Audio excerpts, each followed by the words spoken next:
accord, singing, blessed be the name, blessed be the name, blessed be the name of the Lord. Blessed be the name of the Lord. He is worthy to be praised and adored.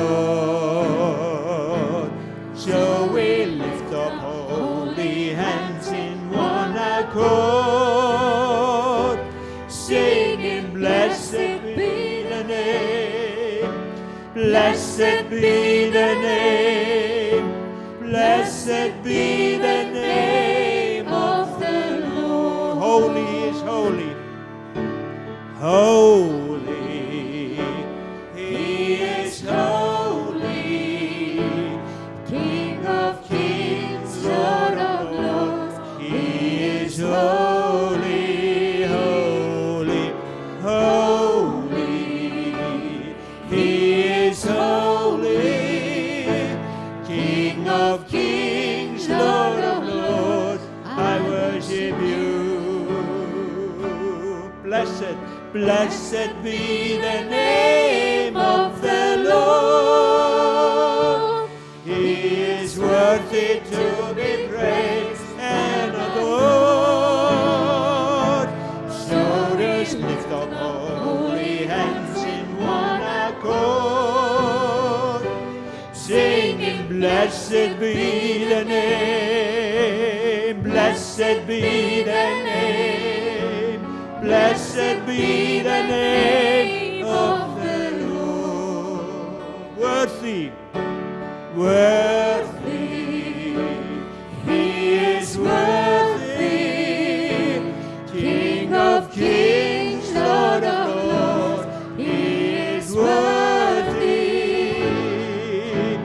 worthy, He is worthy, King of kings, Lord of lords, I worship you. Oh, blessed be the name of the Lord. He is worthy to be praised and adored.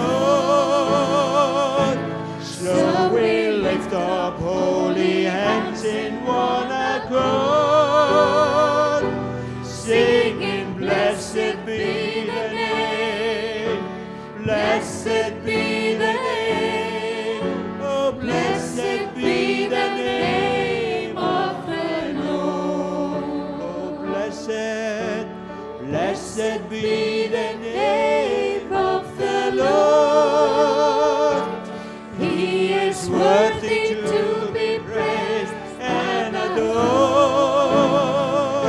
So we lift up holy hands in one accord, singing, blessed be the name, blessed be the name, blessed be the name of the Lord.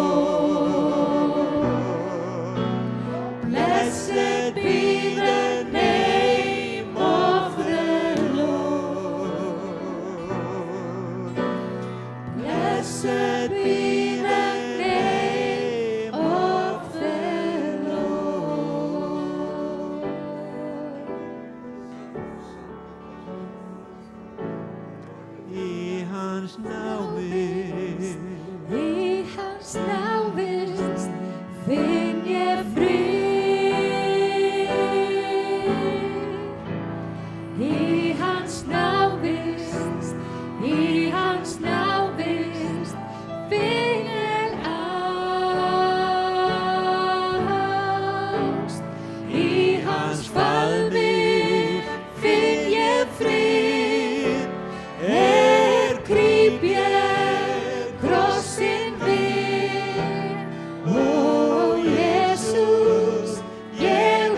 snávist, í hans návist finn ég ást.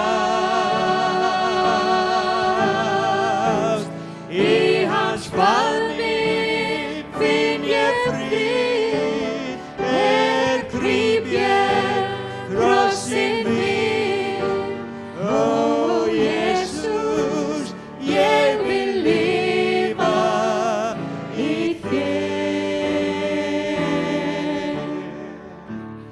Í hans faðmi finn ég frið, gríp ég krossinn minn. Ó Jesús, ég vil lifa í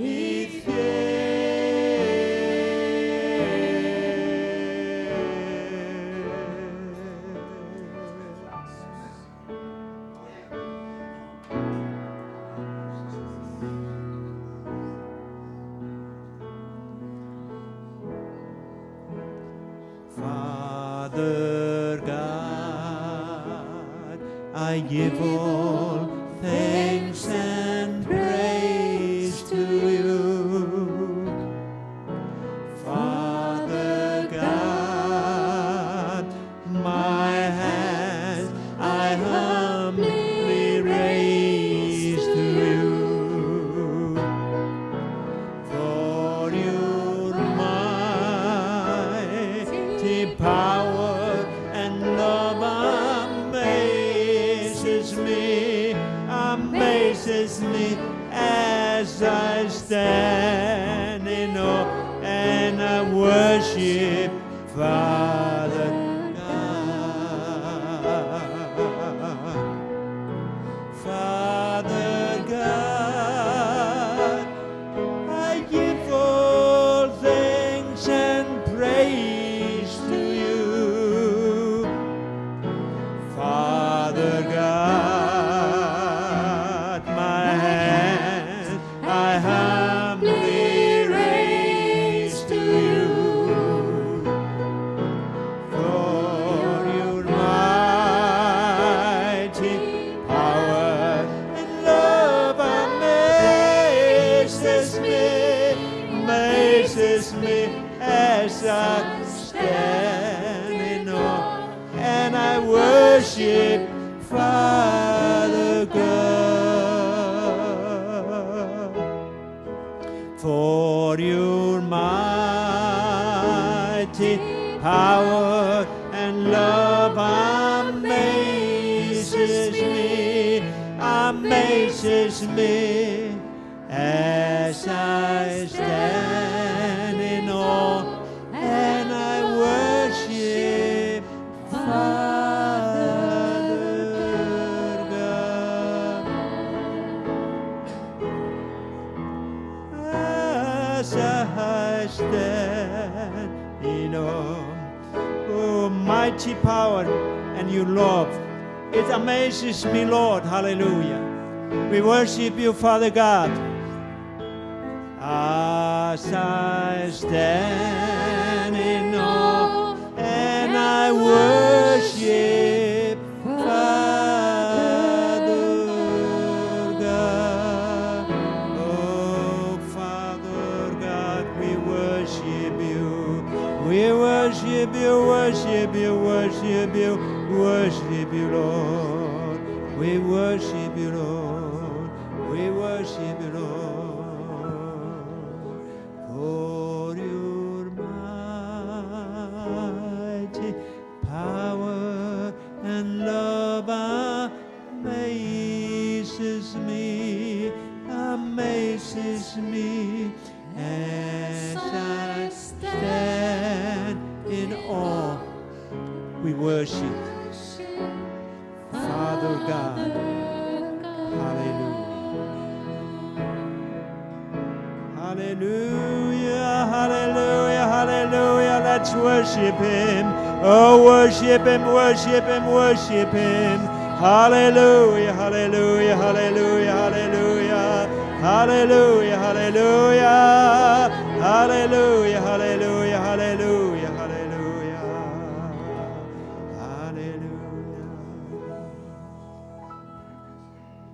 Amen.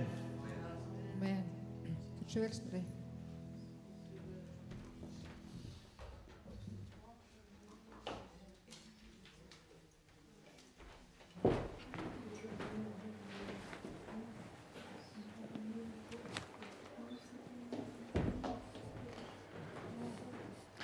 Já, góðan dag öll og til hamingju með þennan sæluríka dag. Þetta góðu dagur okkar á meðan. Árinu bara hér upp í lokið og við erum að horfa upp á það að dimmasta skeið ársins, það runnið upp og þið vitið að í myrkurum ljóma lífsins sól og við skulum allavega hafa þannig að þessi sól náðarinnar, það sem við fáum að sjá í Jesú Kristi, það fá að renna upp fyrir okkur.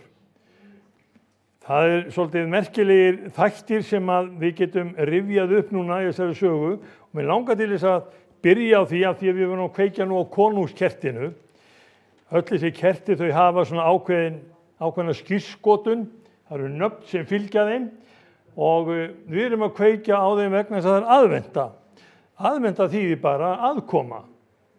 Við segjum jólin að koma. Við höfum líka heilan söfnuð á Íslandi sem heitir aðventistar. Og aðventistarnir, þeir settu nafn sitt yfir vegna þess að þeir trúðu því að endurkoma Jesú Krists væri alveg fyrir dyrum. Og þeir voru að vænta hans. Og þeir byrjuðu 1844 og þeir voru djarfir, aðilar sem að byrjuðu þetta. Þeir voru búin að finna út að Jesús Kristus kæmi að vori 1844. Og þetta var alveg breið fylking sem fór Bandaríkin og undirbjó fólkið. Jesús að koma, konungurinn að mæta. Og þeir voru svo ákveðnir að þeir gáfu jarðir sínar og eignir.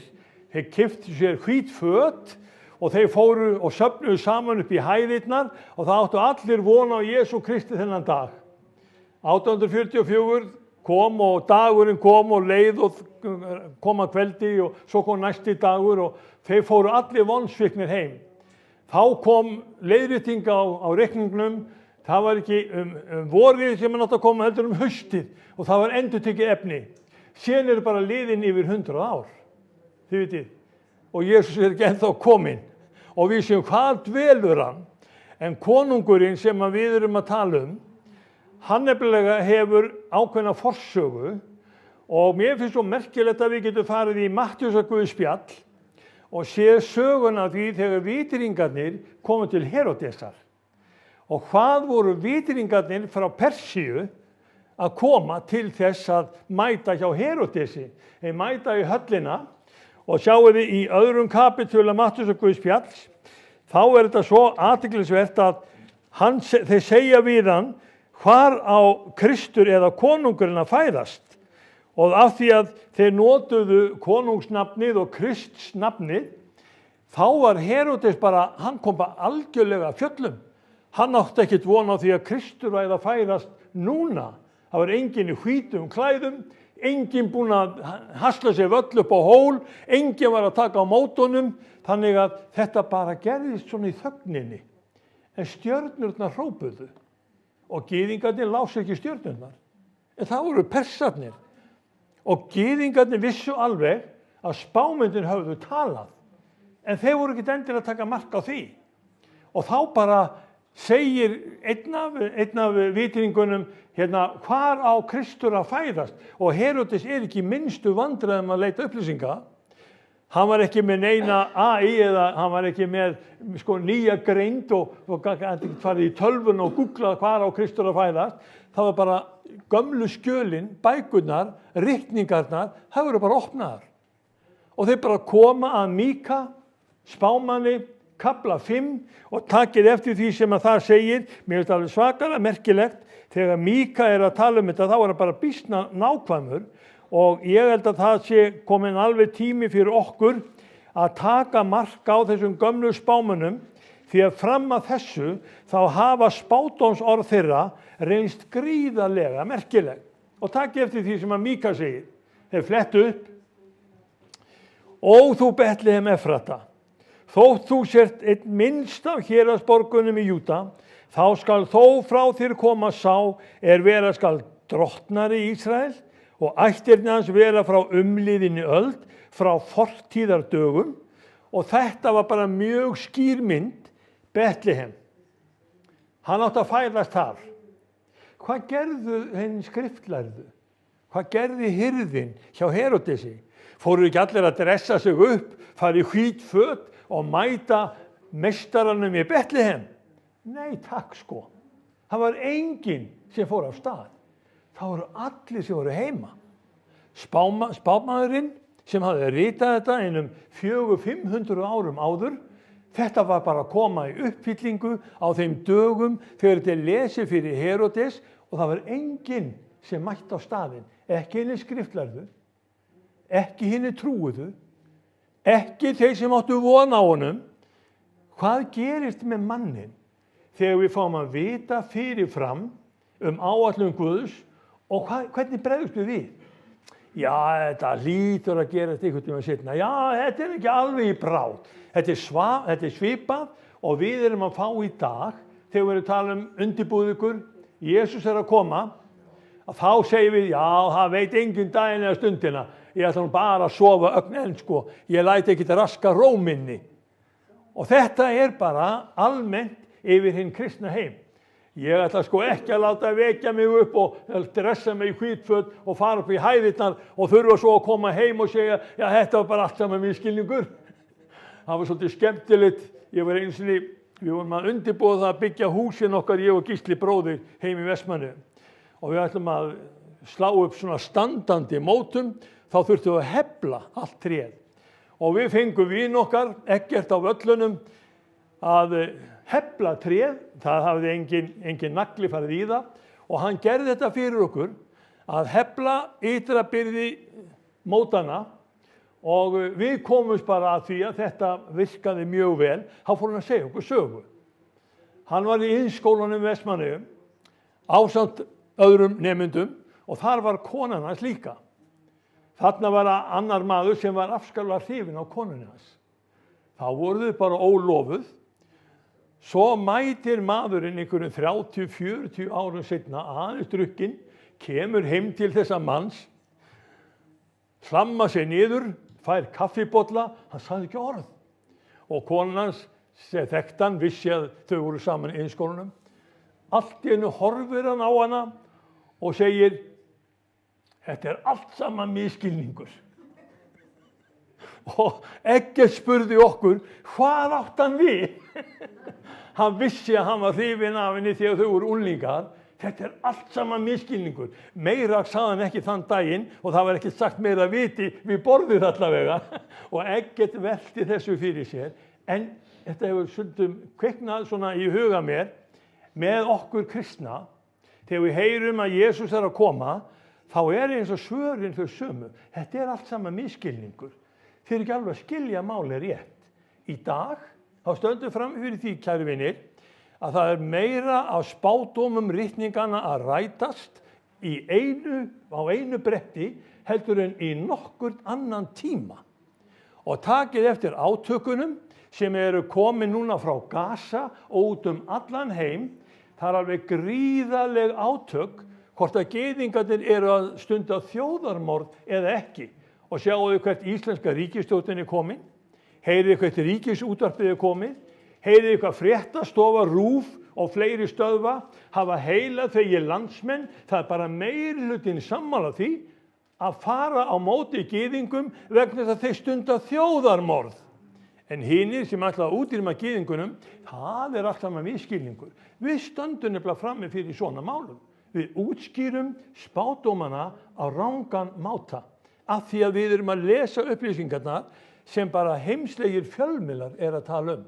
En skoðum núna, förum nú aðeins inn í, hvað ritningarnar hafa verið að segja við okkur, því að ég tel það mjög mikilvægan þátt í kristinni trú og kristinni boðun að við séum svona nokkurn veginn sammála því sem að gyðingarnir gerðu á dögum Herodesar, að þeir flettu ritningunum og þeir spurðu hvað segja ritningarnar okkur.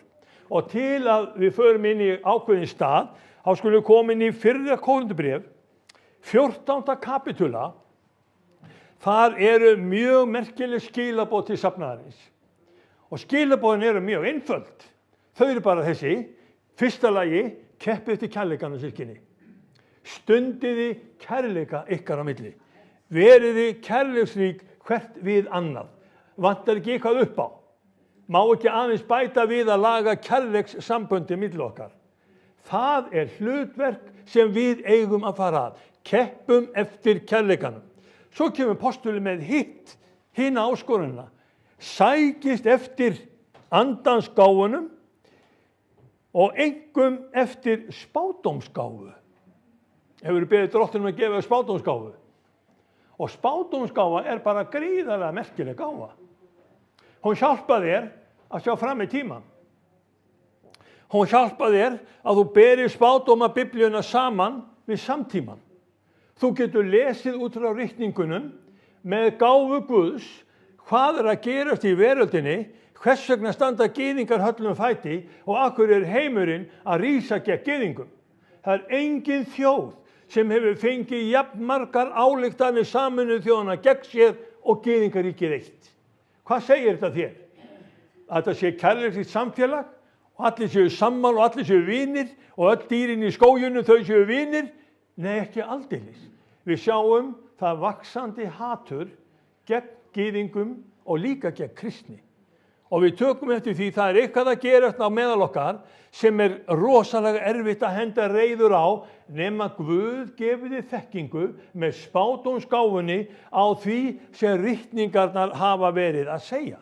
Og það bara hlutverk okkar, kæru vinir, að við byggjum okkur upp í þekkingunni á spádómum ritningarna.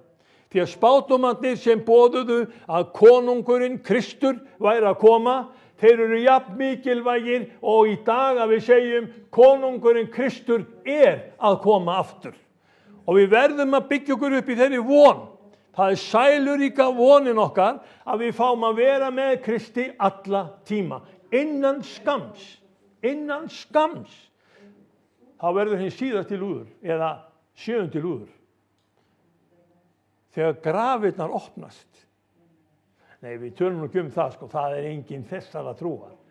Að hinni dauðu sem bara beinin ein, jafnvel minni en það, að þeir rísi upp úr gröfum sínum og verður hrifnir upp til funda við Drottin í loftinu.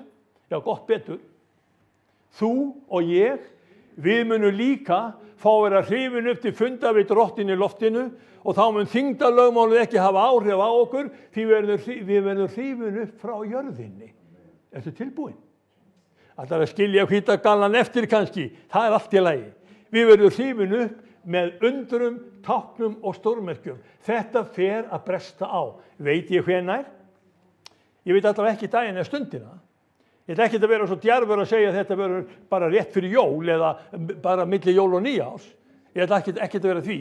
En ég ætla að segja ykkur þó eitt sem skiptir máli. Það sagt frá því og Jesús Kristur talar það með spádómsgáfu sinni í Mattheus 24, þá bendir hann okkur á að þessi kynslóð mun ekki líða undir lok áður en allt þetta komið fram. Hvað kynslóð langur tími? Ekki bara mannsævi? Hvað margir komnir yfir 77 ára aldurinn hérna? Maður sjá hendur þeirra. Það bara 4, takk fyrir. Hvað allir hinir? Akkur ekki fleiri en 4?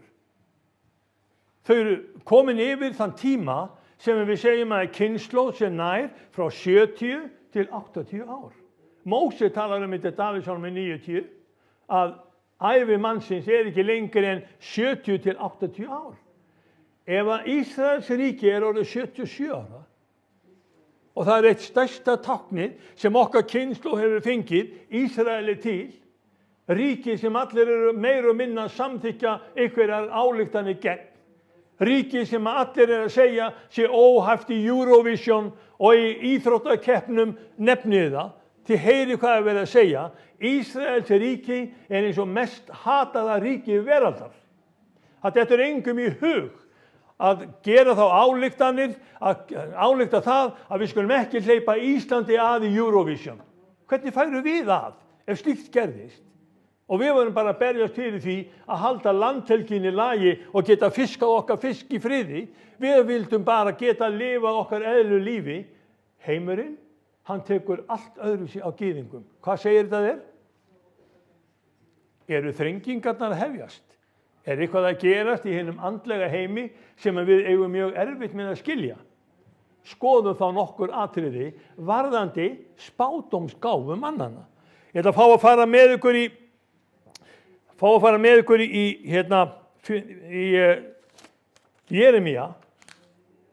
Jeremía 26. Þetta einn af spámönnunum og við vitum það að Jeremía var býsna athyglisverður spámaður. Við getum tekið líka Jesaja fyrir. En í Jeremía 26 þá Jeremía, hann eiginlega bara í vondum málum. Það kemur fram í þeim kafla, þetta eru sögulegi kaflar, og það mjög mikið líkindi til þess að Jeremía skrifið þetta ekki sjálfur, heldur þjónn hans Barúk. Og Barúk hélt þessu til haga. Og þegar við komum í 27. kapitulan og við förum að bera saman hvað Jeremía að segja, þá getum við farið bara í vers 4-9, þar sem hann segir þetta mjög einfalt, og þú skalt segja þeim. Svo segir drottinn, ef þér hlýðið mér ekki, svo að þér breytið eftir lögmáli mínu, sem ég hef fyrirlagt, svo að þér hlýðið orðum þjóna minna spámannanna, ég hef sendt til yðar, að nýju óaflátanlega, en þér hafið ekki hlýtt þeim, þá vil ég fara með þetta hús, eins og húsið í Síló, gjöra þessa borg að formaling fyrir allar þjóðir jarðarinnar. Og það Jeremía sem að tala til gyðingana og hann að benda þeim á refsinguna sem þeir fá ef þeir ganga og fara villivegar eða á móti því sem Guð hefur þegar sagt. Og Jeremía, hann verður bara allt í hann ekkert vinsæll. Spámaður drottins sem talar orð drottins, hann fær bara viðbrögð og sjáu hver viðbröðin eru. En prestarnir og spámennir og allur líðurinn heyrði Jeremía flytja þessi orði í musteri drottins og Jeremía hafði lokið að tala allt það sem drottin hafði boðið honum að tala til alls lýsins. Þá tóku prestarnir og spámennir og allur líðurinn hann höndum og sögðu, þú skalt vissulega deyja. Eftir ræðuna þá var kveðinn upp dauðadómur. Vilt þú vera spámaður drottins? Og postuli brýnir okkur og hvetur okkur til þess að sækjast eftir spádómsgáfunni. Þetta ekki svolítið skakt að? Sækjast eftir spádómsgáfunni, tala orð drottins til fólksins sem mun bara drepa þig. Jeremía stóð fram fyrir þessu. Jesaja gerði það reynda líka. Og þið vitið að þegar Jesús Kristur kom til Jerúsalem borgar á pálmasunnudegi, þá grét hann yfir borginni vegna hvers? Þú sem líflætur spámennina. Þetta voru bara boðbera drottins sem töluðu orð Guðs. Hvernig bregst þú við þegar við tölum ákveðið orð Guðs til því? Þegar við brýnum söfnuðin til þess að hlusta á hvað andi Guðs hefur sagt. Hvernig bregst þú við þegar þú þarft að gjöra iðrun og þú þarft að segja við sjálfan þig, heyrðu, ég þarf nú að laga mig trúarlíf. Það ekki tími fyrir að slappa af og vera kærulaus. Eru við tilbúin til að segja, ég ætla að brýna mig og vera útvalinn þjónn drottins, helgaður honum. Og þá náttúrulega segja menn, nei, ég ætla sko ekki að vera hlýðið sem öfgamanni. Ég ætla sko ekki að hlýða honum Kitta. Ég ætla sko ekki að hlýða honum Snorra. Ég ætla bara að fara eins og hjarta mitt leiðir mig. En hjarta mannsins gjörspillt, þið vitið það. Spámaður segir það. Hver treystir, hver trúir því? Jeremía talaði þetta. Og við sjáum að þessi sögulegi kafli Jeremía, þegar hann átti að brýna gyðingana að helga sig og gera sig rétt var fyrir drottin til þess að borgin mætti standa, ríkið mætti lagast, fólki myndi verða svona Guðs fólk, þá voru menn bara ekkert inn á því að það væri rétta leiðin. Við skulum aðeins fara fram, kíkja á vers 12 í þessum kafla. Mér finnst það líka mjög athyglisvert, auðvitað mjög margt athyglisvert. Þá segir Jeremía mælti til allra höfðingjana og alls lýðsins á þessa leið. Drottin hefur sendt mig til þess að boða öll þessi orð sem þér hafið heyrt gegn þessu húsi og þessari borg. Og bætið nú framfyrir yðar og athafnir og hlýðið röstu drottins Guðs yðar, svo drottin megi yðra þeirra óhamingju hann hefur hótað yður. var þetta svona rosalega skelfileg ræða að honum ægði ekki lífi, að menn vildu frekar taka hann af lífi. Hann var bara að biðja þá að snúa við, virða hvað Guð hefði sagt, ganga inn á Guðs veg og gera það sem er Guðs vilji. Og það þar sem við erum stödd. Það eru sporin okkar í dag. Við erum að brýna hvert annað til þess að við gerum hvoru öðru hjálp og hjálpa hvoru öðru að gera Guðs vilja. Segjum við bara ekki amen við því? Er þetta ekki bara eðlilegu þáttur trúarinnar að við mögum brýna hvert annað, maður brýnir mann, söfnuðin brýnir söfnuðin, til þess að við gerum Guðs vilja, því að það eitt framundan. Við verðum að vera undirbúin og vakandi þegar Jesús kemur. Við hinn síðasta lúður, þegar við verðum hrifinu til funda við drottin í loftinu, þá ekki sagt að einn mun vera utan gátta, annar mun verða öðruvísi. Nei, þeir vera allir tilbúinir og vakandi, hvort þeir eru að vinna störfin að mala korn, eða þeir eru í draumheimum og þeir sofa í sinni hvílu, eða þá að þeir eru út á akri að vinna. Þeir verða allir með vakandi huga, Jesús að koma. Þeir biðja til hans í anda og sannleika og við höfum þetta lifandi samfélag við hann að drottin með. Mér langar til þess að áður ég kveð þessa spámenn að koma með ykkur inn í Esekiel. Esekiel einn af þessum spánum sem að voru líka, fengu aldrei að finna til tevatsins.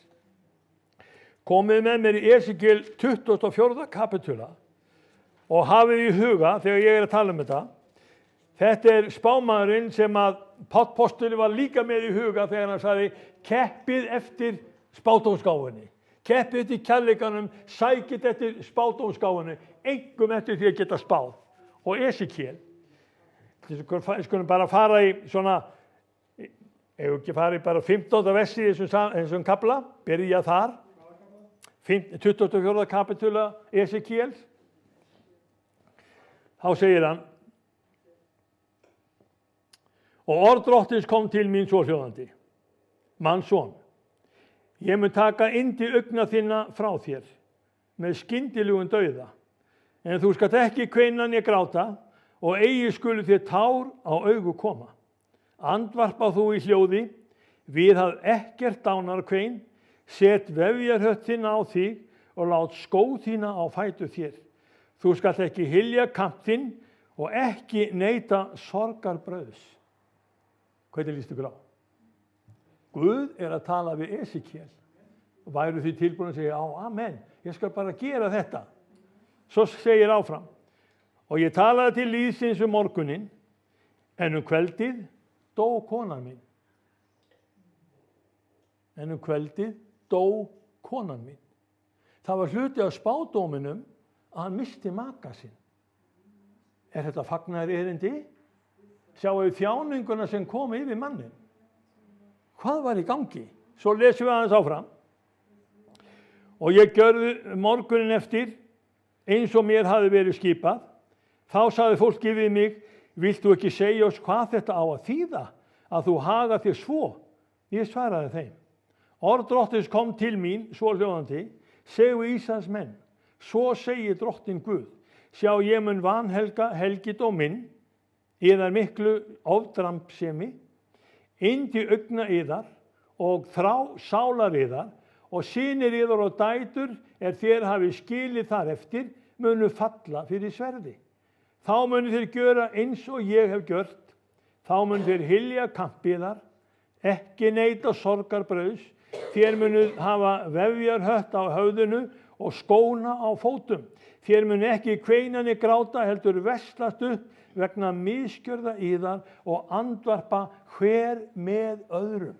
Þetta Esekiel. Hvað hafði gerst stundu áður? Nokkrum mánuðum áður. Þá var Jeremía að predika. Þá var Jeremía að hvetja Ísraels menn til þess að gera iðrun, snúa við, ganga á vegi Guðs til þess að þeim ættu forðast þetta. Svo Esekiel, hann næsti spámaður á eftir. Hann fara að reyna sjálfur á sínu eigin lífi hversu sárt það að missa maka sinn. Hversu sárt það að missa þá sem maður elskar. Hvernig haldið að Guði hafi liðið þegar hann var að missa Ísraels þjóðina frá sér? Hvað haldið að Guði finnst ykkur þegar við erum að fara okkar eigin leið? Og okkur bara alveg sama hvað Jesús Kristur hefur lagt í sölurnar fyrir þig og fyrir mig. Við erum að tala spámenn Guðs sem bæði fengu að predika og ekki síður. Þeir fengu að vera að líða og þjást vegna þess að Guð hann hafði ákveðna áætlun fyrir þá. Fyrir örfáum árum þá var ég í Ísrael og ég keypti mér Jesaja spádómsbók. Og þessi Jesaja spádómsbók, hún lítur svona út. Þetta bókin sem fannst í Qumran-hellunum. Þetta handrit, það segir okkur nákvæmlega hvað Jesaja spáði. Og ég veit að nokkur hér sem getur lesið hebresku. Nokkur hér inni sem að þekkir hvernig hann getur lesið út úr þessu. Við byrjum reyndar hér, aftast og förum svo fram eftir. En við skulum geyma það sem að hér sagt á hebresku. Við skulum koma núna í Jesaja 53. Athuga hvað Jesaja sagði við okkur sem ætti að snerta þig og mig. Í Jesaja 53 kemur þessi gríðarlega merkilegi kafli hinn líðandi þjón. Og þessi líðandi þjónn sem kom hingað sem konungur frá Betlehem og af kyni Davíðs og þeim fannst ekki taka því að fara yfir smá hæð og yfir til Betlehem til að bjóða velkomin. Það átti frekar að senda vitringana, síðan fóru hermenn og þeir drápu alla drengi, 2 vetur og þannig yngri í Betlehem. En svo komum við að Jesaja og Jesaja segir þetta við okkur. Ég ætla bara að stikla á nokkru versum. Í 4. versinu sagt, en vora þjáningar voru það sem hann bar, vor harmkvæli hann á sig lagði. Sjáu við hvað Esekiel gerði, hann fekk að reyna harmkvæli. Sjáu hvað Jeremía þurfti að gangi í gegnum, hann þurfti að gangi í gegnum þjáningar. Sjáu við hvað söfnuðurinn á Íslandi, það stundum að gangi í gegnum. Við erum ekki endilega þau vinsælustu, það ekki biðröð við samkomuhúsi hjá okkur. Það ekki margir sem vilja koma, það alveg pláss ennþá í salnum. Og þá eru menn svona að tala já, við erum kannski ekki alveg nógu mjúk. Við þurfum að vera kærleiksríkari. Við þurfum að boða meira kærleika Krists. En hvað þetta boða betri kærleika heldur þann sem sér í Jeremía, Jesaja 53. Og förum aðeins lengra inn í þennan kafla. Voru þjáningar voru það sem hann bar. Voru harmkvæli hann á sig lagði. Og hvernig hafði hann í huga? Þig og mig. Okkar þjáningar, okkar harmkvæli. Við máttum afhenda honum það. Við álitum hann refsaðan, sleginn af Guði, lítillættan, en hann var særður vegna vorra synda. Og kraminn vegna vorra misgjörða. Hegningi sem við höfum tilunnið kom niður á honum. Alveg eins og þetta kom niður á Esekiel. Þjáningarna sem Guð leið fyrir það að vera að missa þjóðina frá sér. Þetta kom niður á spámanninum Esekiel. Ert þú tilbúin að bera þann kross sem að Guð vill leggja á þig? Nú heyriði, það orðið vinsælt að bjóða okkur nýja tegund af krossum. Þú mátt bara velja. Bara veldu þín gildi og búðu til þín eigin kross. Það ekki sértrú? Það var oft verið að saka okkur það að við erum sértrú og söfnuður.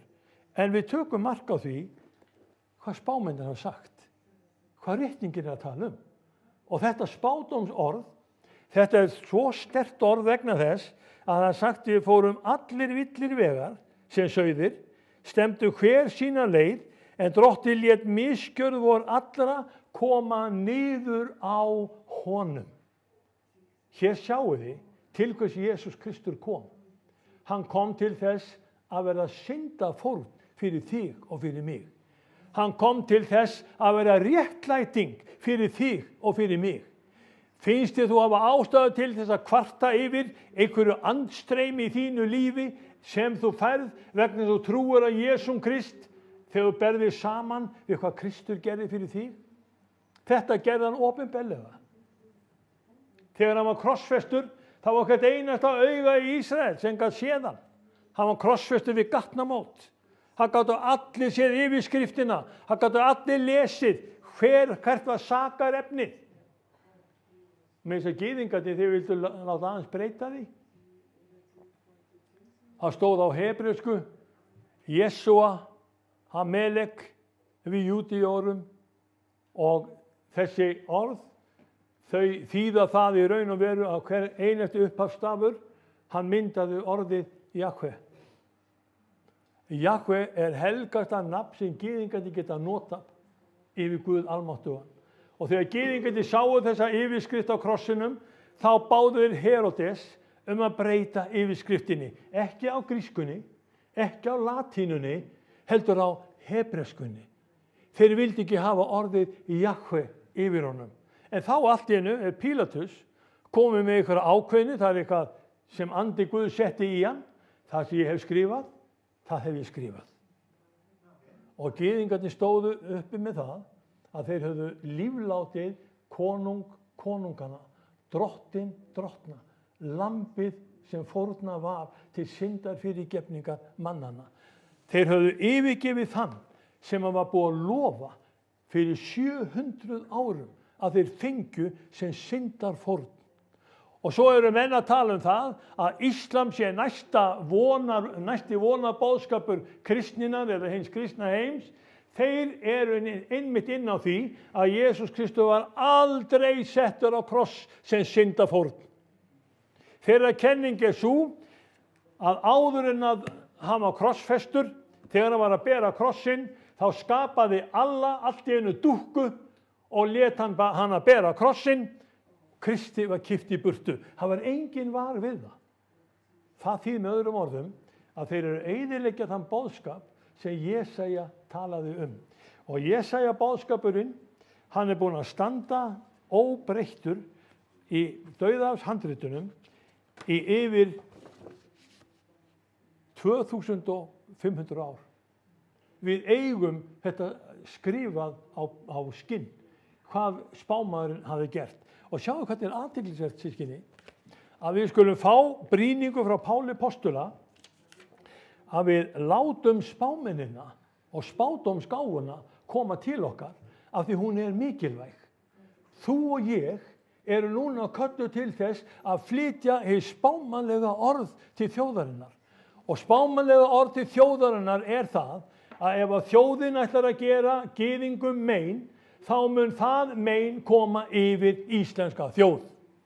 Það sem ráðherra er að gera í sínu embætti og í nafni Íslands og saka gyðingum þjóðarmorð, sú sök mun falla á okkur sjálf. Hvað eigum við að gera? Við verðum að biðja fyrir ráðamönnum. Við verðum að biðja Guð að skipta ríkisstjórn. Við verðum að biðja Guð að senda sinn anda yfir alla þessa ráðherra sem að hafa verið guðlausir og taka ekki mark á einu heilaga orði. Við verðum að biðja það að hinir sönnu þjóna drottins, þeir gangi inn í spámannlegt hlutverk sitt, biðja þjóðinni griðar, biðjinni vægðar og lausnar og biðja þess að við mögum sjá að drottin er að nota þig og mig til þess að rifja upp fyrir íslenskri þjóð. Það er engin annar vegur til Guðs en fyrir Jesúm Krist. Það er engin önnur leið til en fyrir Jesúm Krist. Það er engin önnur syndafórn til en sú sem Kristur framfærði og flutti. Hann er hinn fullkomna lausn. Hann er hinn fullkomni lausnari. Heyri, amen. Ertu tilbúin að ganga honum að hönd? Keppist eftir spádómsgáfunni. Sækist eftir kærleikanum. Leifum Guðs anda að grípa okkur. Ég ætla að fá að biðja enda þetta með bæn. Drottinn minn, þakka þér fyrir að við mögum rifja hvert fyrir öðru hvaða er sem að þú hefur gert fyrir okkur. Drottinn, það er margt annað hægt að segja. En við viljum enda á því, drottinn minn, að þú sért hinn mesta lausn og sért hinn mesti frelsari og eini vegurinn til Guðs. Og takk, elskaði Herra, þó að spámennir hafa fengið að líða og þeir hafa fengið að gangi í gegnum þykkt og þunnt, drottinn minn, þá fór enginn þá leið sem þú hafi farið. Og enginn þarf að fara þá leið sem þú hefur farið. En, drottinn, ég bið þess að við fáum að vera þjónar þínir og við fáum að segja við þig, hér er ég, sendu mig. Ég vil fá að sækjast eftir spádómsgáfu þinni, sækjast eftir orði þínu, sækjast eftir vilja þínum, ger mig að manni sem að hefur áhuga á að flytja þitt orð, fagnar erindið Jesum Krist, í Jesu nafni. Amen. Náð Drottins og Jesu Krist, kærleiki Guðs og samfélag heilagsanda veri með ykkur öllum í Jesu nafni. Amen. Takk kæru vinir, Drottin blessi ykkur ríkulega. Nú ætla Kitty að endi þetta einhvern veginn. Gjörðu svo vel vinir.